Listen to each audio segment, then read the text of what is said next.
اسی طرح فقہائے احناف نے لکھا ہے کہ اگر کسی کا حج ٹوٹ گیا، حاجیان صاحبان گڑی بڑی شڑی کرتے رہتے،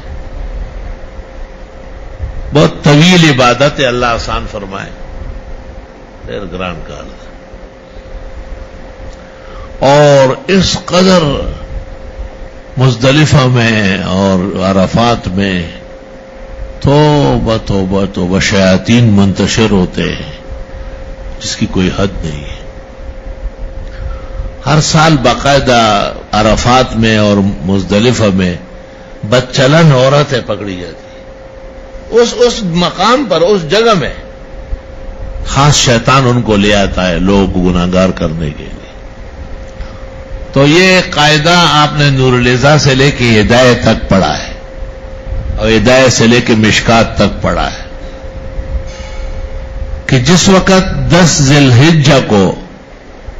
جمرہ عقبہ کی رمی ہو جائے، رمی تو مفرد بھی کرے گا، متمتی بھی کرے گا، قارن بھی کرے گا، تو سب پر برابر واجب ہے، لیکن متمتی اور قارن قربانی کے بعد حلال ہوگا، اور مفرد کے ذمہ قربانی نہیں ہے، وہ مسافر ہے، لہذا وہ جمرہ کے بعد، رمی کے بعد بال کٹائے اور سلے ہوئے کپڑے پہن لے، خوشبو لگا لے۔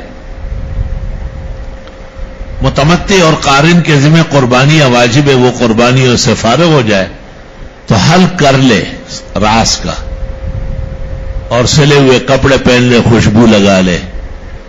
اب سب برابر ہو گئے، مفرد، متمتی، قارن حلال ہو گئے، سب حلال، سمجھ رہے بات کو؟ تو حل لہ کل شیء الا النساء۔ اب حجاج کو سارے کام کرنے ہیں لیکن اپنی بیوی سے نہیں ملنا ہے، وہ طواف زیارت باقی ہے نا، رکن اعظم۔ اگر کسی نے طواف زیارت سے پہلے خدا نخواستہ اپنی بیوی کے ساتھ جمع کر لیا تو اس کا حج فاسد ہو گیا،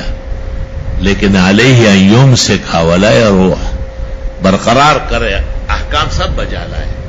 البتہ اگلے سال پر حج بجا لائے۔ اسی طرح اعتکاف کے بارے میں بھی حنفی فتویٰ یہ ہے کہ آخری عشرہ رمضان کا اعتکاف اگر کسی کا ٹوٹ گیا تو فعلیہ یعتکف ولا یخرج، جا نہیں سکتا ہے، برقرار رہے، لأنه یتشبہ ویمسک، تشبہ کرے اور امساک وہ بھی واجب ہے، اتنا ہی ضروری ہے جتنا اعتکاف ضروری ہے۔ تو کہتے ہیں کہ صاحبین کا جو قول ہے الیہ ثبت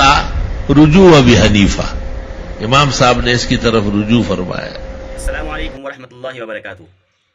محترم ناظرین اکرام، مفتی ظفر علی خان صاحب کی ویڈیو دیکھنے کے لیے اور سننے کے لیے، ان کے بیانات کو سننے کے لیے ہمارے چینل کو سبسکرائب ضرور کر لیں۔